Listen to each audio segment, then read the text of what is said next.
السلام علیکم۔ امید کرتا ہوں سب خیریت سے ہوں گے۔ ہمارا آج کا موضوع حضرت ادریس علیہ السلام ہے۔ حضرت ادریس علیہ السلام سے آپ صلی اللہ علیہ وآلہ وسلم کی ملاقات کون سے آسمان پر ہوئی، اور ملک الموت سے حضرت ادریس علیہ السلام نے کس کس چیز کی خواہش کی، تو ایسی بہت سی باتوں کے بارے میں آپ کو بتائیں گے۔ تو چلیے شروع کرتے ہیں۔ حضرت ادریس علیہ السلام وہ پہلے نبی تھے جنہوں نے قلم سے لکھنا سکھایا اور لوگوں کو کتابت سکھائی۔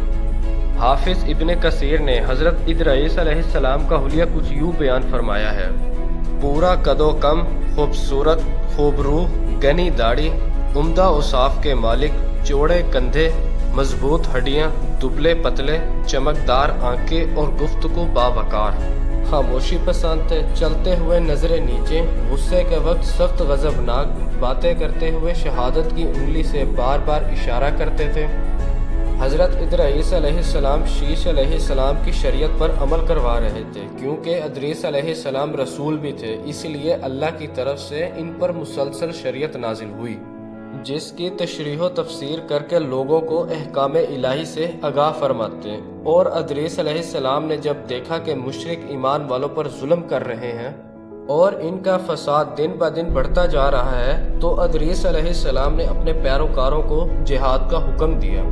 ادریس علیہ السلام پہلے شخص اور پہلے نبی ہیں جنہوں نے اللہ کے راستے پر جہاد کیا، غنیمت حاصل کی اور دشمنوں کو قیدی بنا لیا، لیکن غنیمت اور قیدی ان کے لیے حلال نہ تھے۔ رسول پاک صلی اللہ علیہ وآلہ وسلم پہلے رسول ہیں جن پر غنیمتیں حلال کی گئیں، لیکن یہ بات یقینی ہے کہ جہاد سب سے پہلے ادریس علیہ السلام نے کیا۔ انہوں نے جہاد کے لیے سب سے پہلے ایک لشکر تیار کیا، پھر اس لشکر کو دو حصوں میں تقسیم کیا، ایک حصہ پیادوں پر مشتمل تھا اور دوسرا حصہ سواروں پر مشتمل۔ چنانچہ بھرپور تیاری کے بعد ادریس علیہ السلام نے قبیل کی قوم پر چڑھائی کر دی، حق اور باطل کے درمیان زبردست لڑائی ہوئی۔ آخر کار ادریس علیہ السلام نے انہیں گھٹنے ٹیکنے پر مجبور کر دیا، ان کا بہت سا مال و اسباب لوٹ لیا اور لوگوں کو قیدی بنا لیا۔ اللہ نے ان تمام باتوں کا ذکر نہیں فرمایا، بلکہ اللہ نے ادریس علیہ السلام کی سیرت کے بارے میں اپنی کتاب قرآن مجید میں اشارتاً ذکر فرمایا ہے۔ سورہ مریم آیت 56 تا 57 میں ارشاد ہوتا ہے: اور اس کتاب میں ادریس علیہ السلام کا بھی ذکر کرو، وہ بھی نیک کردار نبی تھے، ہم نے انہیں بلند مقام پر اٹھایا۔ ان کے بلند مرتبے کے بارے میں بخاری اور مسلم شریف میں حدیث موجود ہے کہ حضور پاک صلی اللہ علیہ وآلہ وسلم معراج کی رات جب چوتھے آسمان پر پہنچے تو وہاں ادریس علیہ السلام سے ملاقات ہوئی۔ آپ صلی اللہ علیہ وآلہ وسلم نے فرمایا: ادریس علیہ السلام چوتھے آسمان پر بلند مقام پر فائز تھے۔ ابن جریر نے ایک روایت بیان کی ہے، وہ روایت اس بات کی وضاحت کرتی ہے کہ اللہ تعالیٰ کے ارشاد سے کیا مراد ہے، اس کا کیا مفہوم ہے۔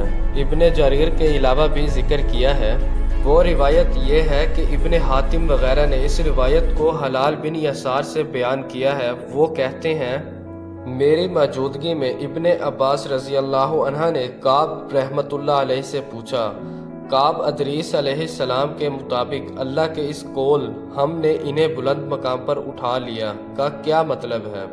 تو کعب علیہ السلام نے جواب دیا: اللہ نے ادریس علیہ السلام پر وحی نازل فرمائی، اے ادریس، تمام اہل دنیا جس قدر روزانہ نیک اعمال کرے گی، ان سب کے برابر تجھے ہر دن اجر دوں گا۔ ادریس علیہ السلام نے یہ سنا تو انہیں یہ خواہش ہوئی کہ میرے اعمال میں روزانہ اضافہ ہوگا، اس لیے عمر کا حصہ طویل ہو جائے تو اچھا ہے۔ تو ادریس علیہ السلام نے اس خیال کو ایک رفیق فرشتے پر ظاہر کر کے کہا: اس معاملے پر موت کے فرشتے سے گفتگو کرو تاکہ میں نیک اعمال کا زیادہ سے زیادہ وقت حاصل کر سکوں۔ اس فرشتے نے جب یہ سنا تو ادریس علیہ السلام کو اپنے بازوؤں پر بٹھا کر لے اڑا۔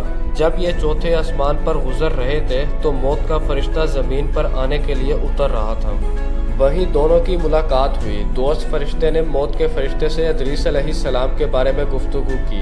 موت کے فرشتے نے دریافت کیا کہ ادریس علیہ السلام اس وقت کدھر ہیں؟ تو اس فرشتے نے کہا: میری پشت پر۔ موت کا فرشتہ کہنے لگا: مجھے اللہ کی طرف سے یہ حکم ملا ہے کہ چوتھے آسمان پر ادریس علیہ السلام کی روح قبض کرو۔ اس لیے میں سخت حیرت میں تھا کہ یہ کیسے ممکن ہے کہ ادریس علیہ السلام تو زمین پر ہیں،